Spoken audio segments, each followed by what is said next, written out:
Hello everybody, welcome back.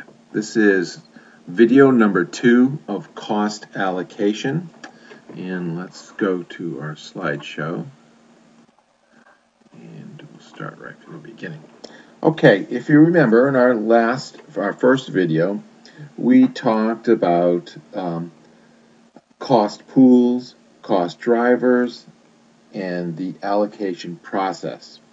We talked about how the allocation process needs to have correlation with the drivers of how you're going to allocate the overhead costs.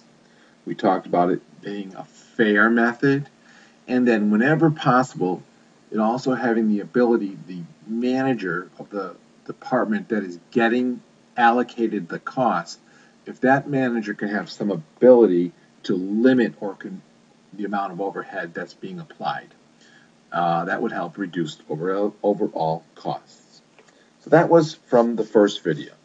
Now, in this one, we're going to talk about allocation methods.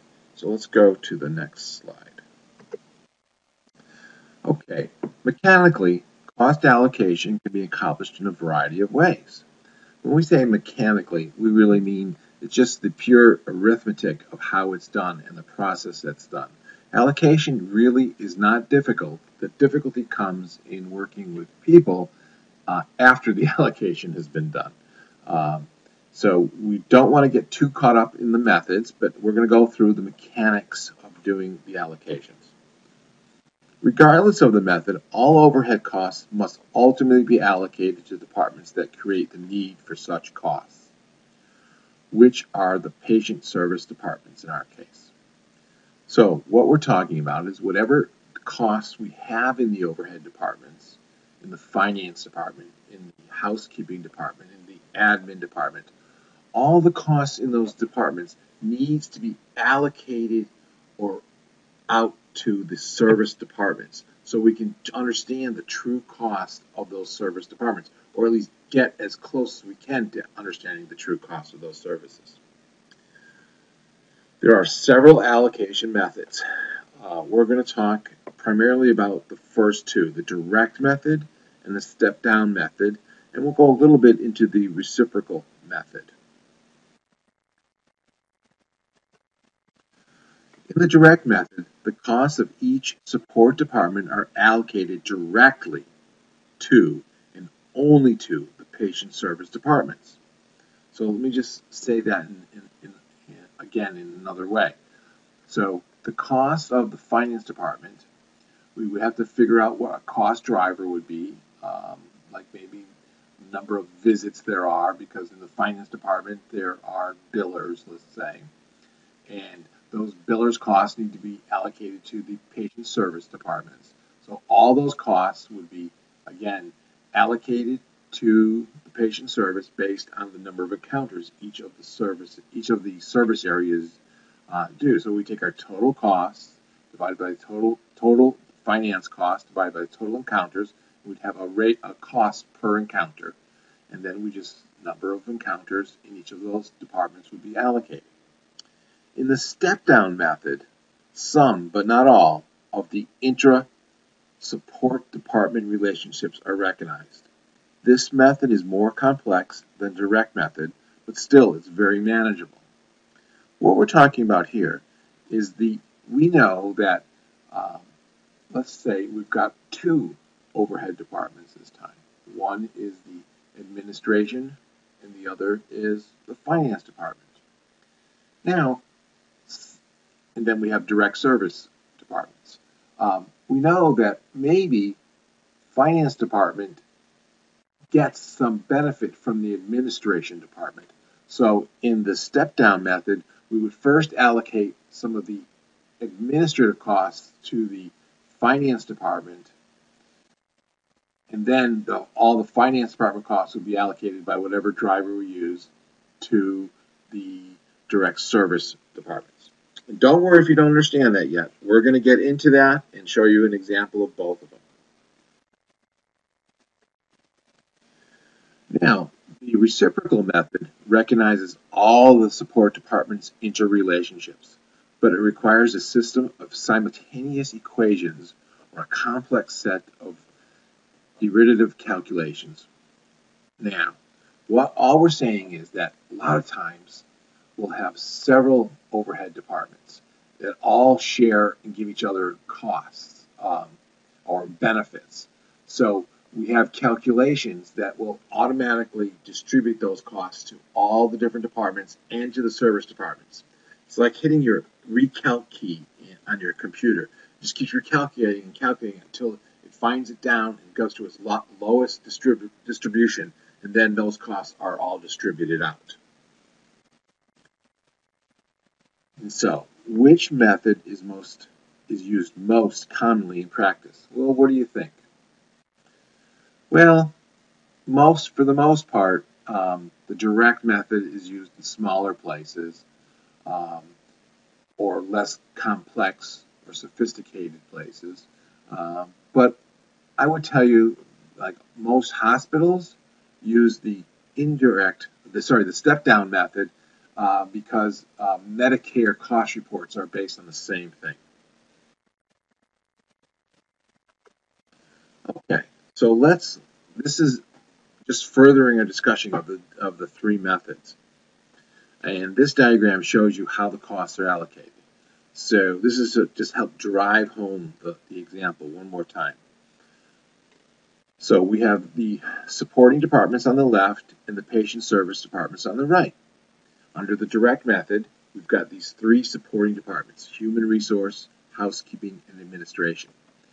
And you can see each one of those departments, there is no allocation of costs between the support departments. The human resource department gets allocated both to PT and internal medicine, housekeeping to PT and internal medicine, and admin to physical therapy and internal medicine.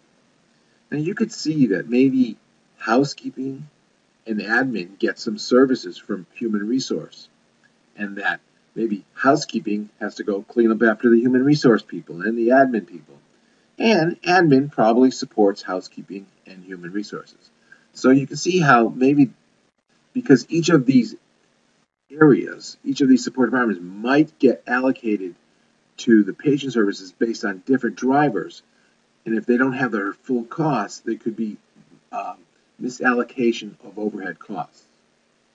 That's why that method is, first as you see, always easiest, but that's why it's the least accurate. Now, we're going to jump down to the bottom one, the step-down method, before we do the reciprocal method. On the step-down method, what you do is first you pick one department that gives the most service to all the others. So in this case, it looks like human resource gives services to both housekeeping and administration. So first, the human resources will be allocated out to housekeeping, admin, and also to physical therapy and internal medicine. So there would be no cost left in human resources. Then housekeeping would be given services to admin and PT and internal medicine, and then admin would be allocated back out. So it's a step-down method. It comes very close or closer to the reciprocal method, and it is definitely better than the direct method.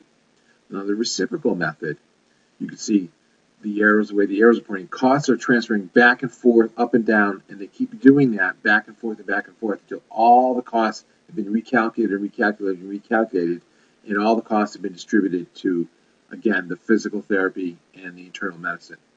It's important to note that in every one of these three methods, all the support department's costs, those pools of money in each of those departments, ends up being allocated. It's just the only difference is how they get allocated. If each support department gets some allocations from other support departments. Hopefully that wasn't too complicated, and you can see what we're talking about.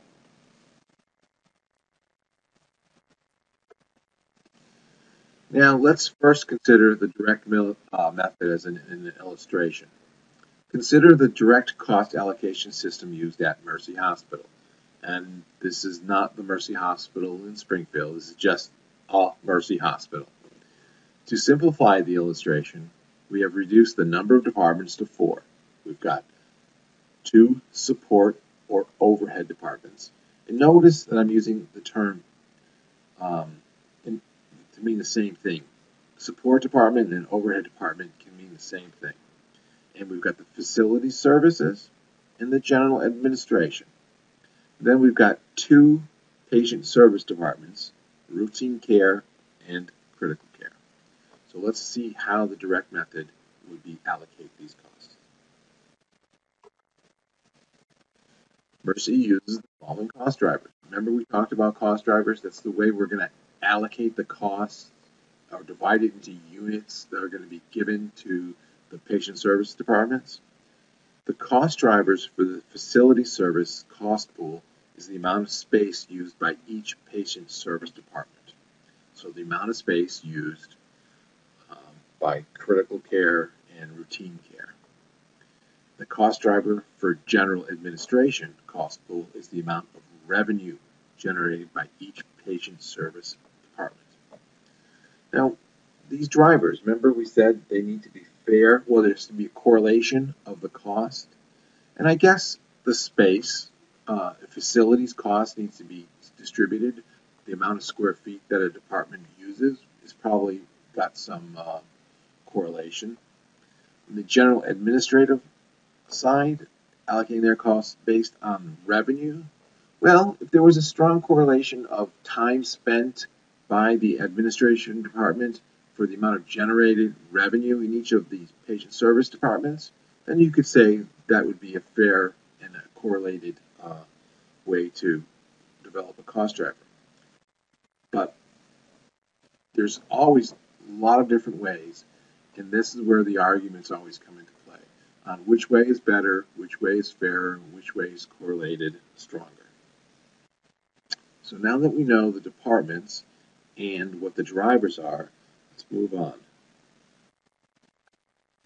Okay, routine projected revenues by patient service. The routine care, $22 million, a lot of revenue. Critical care, $5 million, so total of $27 million. The costs, these are the direct costs for those patient service departments. In routine care, $8,300,000. Wow, that's a pretty good. So if you take the $22 million less the $8,300,000, you get a number that we learned in chapter 5 is the contribution margin. So we'll see how they relate to this going forward. In the critical care, we have $5 million in revenue and $3,300,000 of direct costs. So let's see here. The total direct costs are $11,600,000 and the total revenue is $27 million.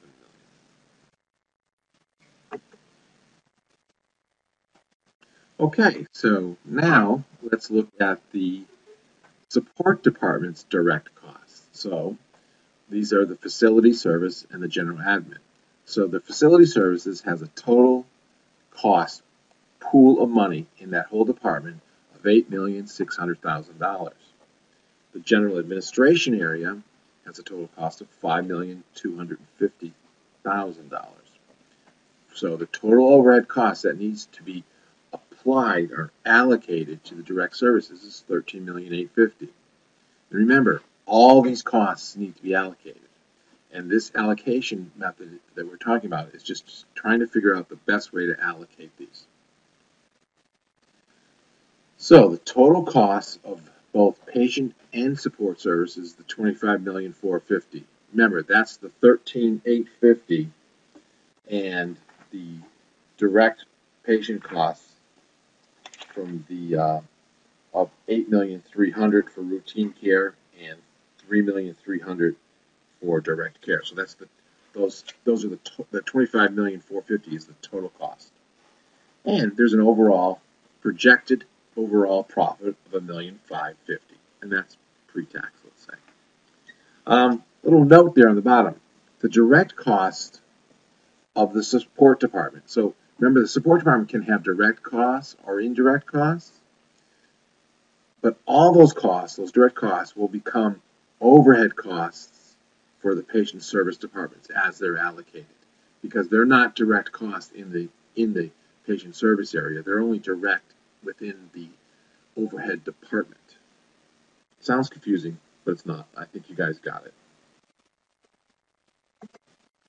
Okay, the selected patient service department data. Okay, here's where we said, remember the cost drivers? We're going to have square feet and revenue, and the routine care has 261,000 square feet, critical care 39,600. So critical care uses significantly less square feet, and they produce significantly less revenue. Now, why aren't the support departments listed here? Well, the sports department, remember, are the pool of money that need to be allocated. And we're going to allocate all those costs based on these ratios. So 261,000 over 300,600 of square footage will be allocated to routine routine care. Okay, let's move on. So, under the direct method, and remember we're only talking about the direct method right now. Facility services, there's 8,600,000 in overhead costs to be allocated across 300,600 square feet. That was all the square feet from both departments. So we divide those together and we get approximately $28.61 per square foot. So that means that, okay, I'm going to wait off because it's going to come to on the next slide. General administration, we had $5,250,000 of overhead costs to be allocated. That was the pool of money from the general admin across $27 million. And we divide that and we get 19.4 cents per revenue dollar. Okay, so here we go. To routine care for a facility, it was $28.61 per square foot, and routine care had 261,000 square feet, so that means they will get $7,467,066 of cost of the $8 million allocated to routine care. Of the facility costs, $7,467,000 will be allocated to routine care, and then the $28.61 by the $39,600 that was critical care. They'll get $1,132,000 of costs. So that's how the facility services were allocated. Pretty simple. The general admin, the same methodology.